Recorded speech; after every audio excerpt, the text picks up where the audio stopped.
Hello বন্ধুরা, তোমরা সবাই কেমন আছো? আশা করছি সবাই ভালো আছো। আমরাও খুব ভালো আছি। তো আজকে নিয়ে এলাম একটা আমিষ খিচুড়ি রেসিপি আমার বরের আবদারে। তো দেখলে প্রথমেই আমি নিয়েছিলাম সবজিগুলো কিছু, আর এখানে চাল ডাল ধুয়ে ভিজিয়ে নিয়েছি। এরপর পেঁয়াজ কুচি, তারপর এখানে আদা লঙ্কা, জিরে গুঁড়ো, ধনে গুঁড়ো, রসুন বাটা। তো এখানে আমি একটা কড়াই বসিয়ে নিয়েছি। তো কড়াইয়ের মধ্যে তেজপাতা, শুকনো লঙ্কা দিলাম ফোড়নের জন্য। তো আমি একবারে ফোড়ন দিয়ে বসিয়ে দেবো খিচুড়িটা। আমি আগে কোনো দিন এটা করিনি, আজকে ফার্স্ট টাইম ট্রাই করছি, দেখা যাক কীরকম হয়। তো এখন তেল দিয়ে দিলাম। তেল দিয়ে আমিষ শুধু পেঁয়াজ রসুন দিয়ে করবো, তার জন্য আমিষ বললাম। অ্যাকচুয়ালি পেঁয়াজ রসুনটা তো আমিষ হয় না, নিরামিষেই পড়ে, কিন্তু আমরা তো এটা বাঙালিরা আমিষই ধরিনি। তো তারপর দেখো গোটা গরম মশলা দিয়ে দিলাম ফোড়নে। তো এখন দিয়ে দেব পেঁয়াজ কুচি। তো পেঁয়াজটাকে ভালো করে ফ্রাই করে নেব।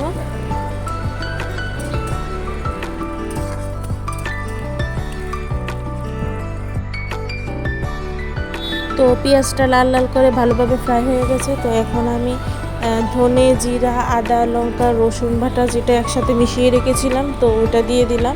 ওটা দিয়ে মশলাটা ভালো করে কষিয়ে নেব।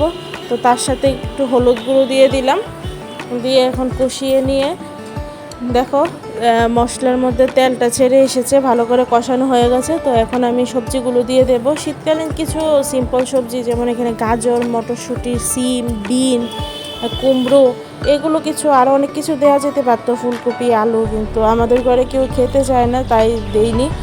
তো সবজির সাথে ভালোভাবে মশলাটা কষানো হয়ে গেছে। তো এখন চাল ডালগুলো ধুয়ে যে ভিজিয়ে রেখেছিলাম, তো ওগুলি দিয়ে দিলাম। তো চাল ডালটাও একসাথে আমি ভিজিয়ে নেব। তো আমি এখানে কিছু আতপ চাল নিয়েছি, গোবিন্দভোগ আতপ চাল, আর সাথে মুসুরির ডাল, আর একটু মুগ ডাল নিয়েছি।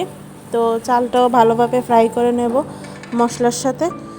তো এই যে দেখো ভালোভাবে ফ্রাই হয়ে গেছে। আমি এখানে গরম জল দিয়ে দিচ্ছি। অবশ্যই গরম জলটা দিলে এটার টেস্টটা আরও বেশি হয়। শুধু এটাতে না, যে কোনো রান্নাতেই গরম জলটা ইউজ করলে খেতে আরও বেশি টেস্ট হয়। তো আমি প্রথমে লবণ দেইনি, আমি লবণটা এখন দিয়ে দিলাম স্বাদ মতো। এখন একটু চিনিও দিয়ে দিলাম স্বাদ অনুসারে।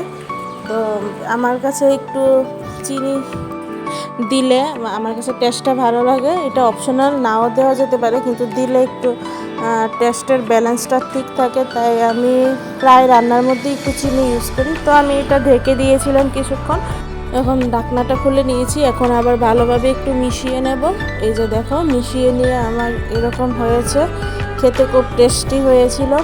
তো আমি গ্যাসটা অফ করে দিয়েছি। তো এখন একটু ঘি দিয়ে দিচ্ছি, ঘি দিলে স্মেলটা একটু ভালো লাগে। এই যে এটা আমার খিচুড়ির ফাইনাল লুক হয়ে গেছে। ফার্স্ট টাইম করেছি, কিন্তু খেতে ভালোই লেগেছিল। তো এখন ডিনারের জন্য নিয়ে নেব।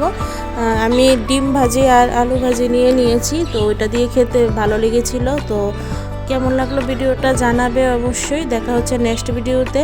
আর ভালো লাগলে অবশ্যই আমার চ্যানেলটাকে সাবস্ক্রাইব করবে। টাটা।